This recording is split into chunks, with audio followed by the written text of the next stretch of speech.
When I first started lifting weights, not even bodybuilding, I had absolutely no idea it would evolve to this point.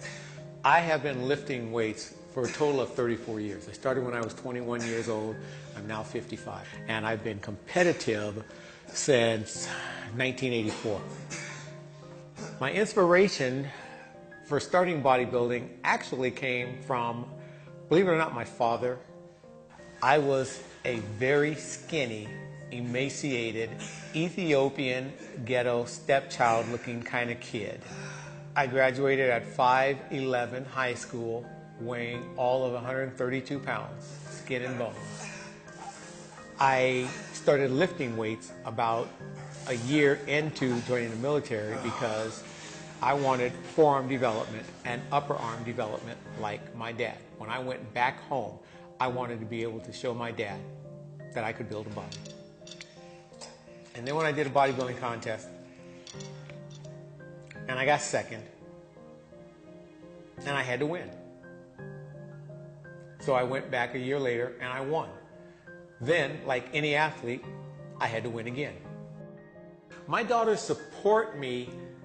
They marvel at the longevity of me doing this. They marvel at the fact that at 55 years old, I'm still looking like this. Michael Jordan doesn't play basketball anymore. Muhammad Ali doesn't box. We all reach a point in which we can no longer do what we love to do and what we're good at doing. There will reach a point where I will no longer step on stage. Every year when I compete, I look at the pictures, I look to see if I've still got it, and I would hope that I'm smart enough to recognize when it's time for me to hang it up. That is going to be a hard pill to swallow because it's kind of like the person that retires. I don't know what I'm going to do then. I view bodybuilding as both an art and a sport. When I am on stage, I think of my performance as fun. Everybody come together, let's go. Yo, hey, I'm feeling alright. Just one of them days, everything go right now. Like to keep this vibe throughout the day, if that's okay. Yo, I'm feeling so outrageously good, so fresh, bring the vibe the only way that I could. Cause it's a new day, new walk for me, and possibly this a whole new start for me. So yo, hey, I'm feeling good like I'm in Hollywood. Hey, I feel on top of the world now. The interpretation of a basic pose, that's an art form. That's how do you move, how do you flow, how do you interpret a song, a routine, how do you take a pose that's just a straight on front double biceps and make it look classical like Frank Zane or Leela Brada.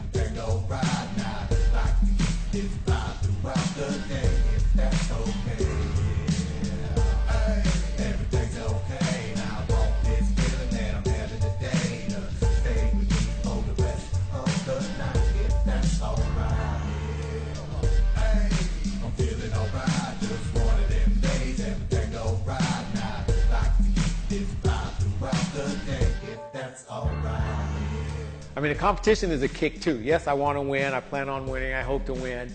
But nobody remembers whether you won or lost. After a week or two after the show is over with, everybody forgets that. They never forget a great posing routine. Never. The fear, the anxiety, the nervousness, the excitement hits as soon as I step out of the car. It's like, here we go. Okay. As soon as you check in and they give you your number, first question out of your mouth, so how many's in my class? You're looking down there to see. And then when you see how many's in your class, you want to know if there's anybody you recognize. Is anyone going to be competition for you? You know, how you looking? That's the question just about every bodybuilder asks another bodybuilder. How you looking? We all ask that same question. So you dialed in for this? You ready for this? What class you going in? All those questions come out, you know, and you can tell those that are really nervous, they're just like constantly looking all around and trying to take it all in, first, second, third time competitors. And then someone like me, I try and be cool. I try and be like, old hat, this ain't no big deal, you know. But inside I'm churning just like everybody else. The first pose for men and women will be the front double bicep.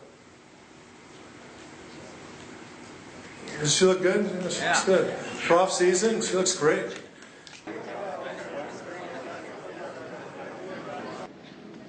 If you're one of the first competitors, you immediately go backstage, you start pumping up. Got to get your oil on.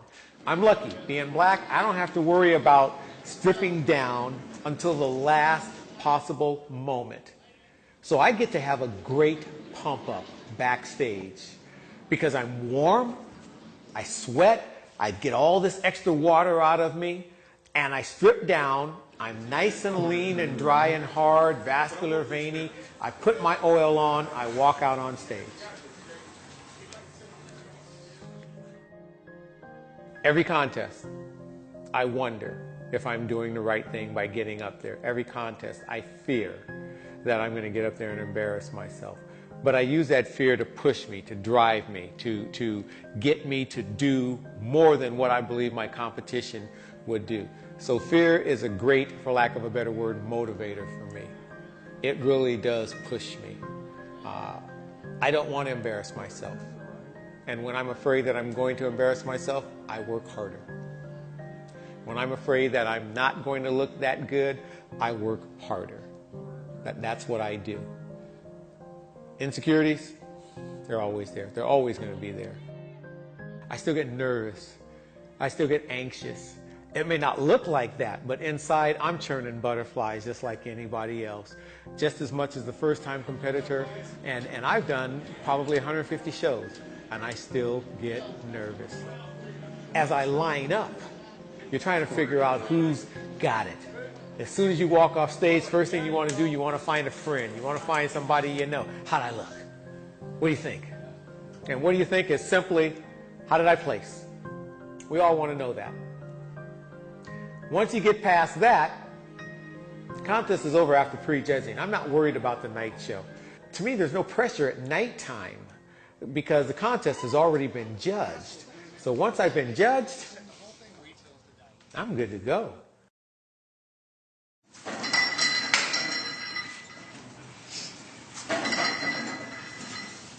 I see myself being able to achieve my goal of being a figure competitor.